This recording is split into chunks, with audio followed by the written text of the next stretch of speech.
ঢাকা বিশ্ববিদ্যালয় শিক্ষার্থীর ওপর হামলার অভিযোগে ডিসি মাসুদের শাস্তির দাবিতে শাহবাগ থানার সামনে অবস্থান নিয়েছেন শিক্ষার্থীরা। এ বিষয়ে আরও জানাতে যুক্ত হচ্ছেন সহকর্মী শাহানুর ইসলাম। শাহানুর, শিক্ষার্থীরা যে শাস্তির দাবি করছে ডিসি মাসুদের, কি পরিস্থিতি দেখছেন সেখানে এবং কি কি দাবি আসলে এছাড়াও তাদের আছে?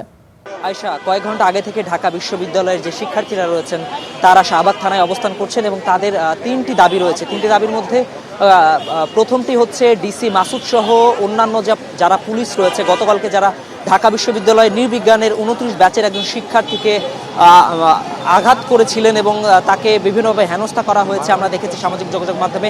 সেই দাবিতে তারা এখানে অবস্থান করছেন এবং জানাচ্ছিলেন যারা এই ঘটনার সাথে সরাসরি জড়িত তাদের শাস্তির মুখোমুখি নিয়ে আসতে হবে। এটি হচ্ছে তাদের প্রথম দাবি। দ্বিতীয় যে দাবিটি রয়েছে সেটি হচ্ছে ঢাকা বিশ্ববিদ্যালয় ক্যাম্পাসে অযাচিত পুলিশিংয়ের যে ব্যবস্থাটি রয়েছে সেটি বন্ধ করতে হবে। এবং 3 নম্বর যে দাবি সেটি হচ্ছে ঢাকা বিশ্ববিদ্যালয়ের শিক্ষার্থীদের নিরাপত্তার জন্য বিশ্ববিদ্যালয়ের প্রশাসনকে ব্যবস্থা গ্রহণ করতে হবে। এই মুহূর্তে রয়েছে ঢাকা বিশ্ববিদ্যালয়ের ক্যাম্পাসে এবং শাহবাগ থানার একদম সামনে রয়েছে। কয়েক ঘন্টা আগে থেকেই শিক্ষার্থীরা এখানে অবস্থান করেছেন, থানা ঘেরাও করে রেখেছেন। জানাচ্ছিলেন যে বিভিন্ন সময়ে বিশ্ববিদ্যালয়ের শিক্ষার্থীদের হেনস্থা করে পুলিশ এবং নানাভাবে হয়রানি শিকার করে এবং এই এলাকায় গতকালকে রাতে মাদক বিরোধী শিক্ষার্থীরা বলছেন তথাকথিত মাদক বিরোধী একটি অভিযান চালায় এবং শিক্ষার্থীরা যারা ভেতরে অবস্থান করছিলেন বিশ্ববিদ্যালয়ের নিজের ক্যাম্পাসে অবস্থান করা অবস্থায় শিক্ষার্থীদের ব্যাপক মারধর করেন এবং হেনস্থার শিকার করেন এবং কয়েকজনকে আটক করেও করা হয় বলে জানিয়েছেন শিক্ষার্থীরা কিছুক্ষণ আগে শাহবাগ থানার ভেতরে প্রবেশ করেছিলেন, তবে পুলিশ বিভিন্নভাবে তাদেরকে অনুরোধ জানিয়েছেন এবং বর্তমানে শাহবাগ থানার বাইরে অবস্থান করছেন শিক্ষার্থীরা এবং জানাচ্ছিলেন যতক্ষণ পর্যন্ত না শিক্ষার্থীদের 3টি দাবি, তার মধ্যে প্রথম যে দাবি ডিসি মাসুদ সহ গতকাল রাতে যারা এই ঘটনার সাথে জড়িত ছিলেন তাদের সবাইকে আইনের আওতায় নিয়ে আসতে হবে এবং দ্বিতীয় যে দাবিটি বিশ্ববিদ্যালয় ক্যাম্পাসের মধ্যে অযাচিত যে পুলিশিং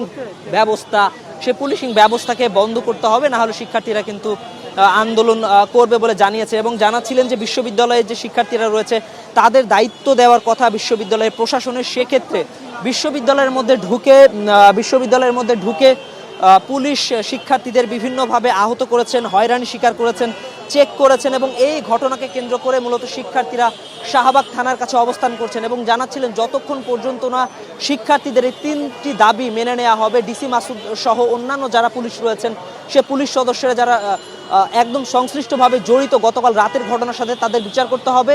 বিশ্ববিদ্যালয় এলাকাতে পুলিশিং যে ব্যবস্থা রয়েছে পুলিশিং ব্যবস্থা বন্ধ করতে হবে এবং শিক্ষার্থীদের যে নিরাপত্তা রয়েছে সেই নিরাপত্তা বিশ্ববিদ্যালয় ক্যাম্পাসের যারা প্রক্টোরিয়াল টিম রয়েছে তাদেরকে নিরাপত্তা দিতে হবে। তাছাড়া শিক্ষার্থীরা শাহবাগ থানায় অবরোধ করে রাখবেন যতক্ষণ পর্যন্ত না এই 3টি দাবি তাদের মেনে নেওয়া হবে।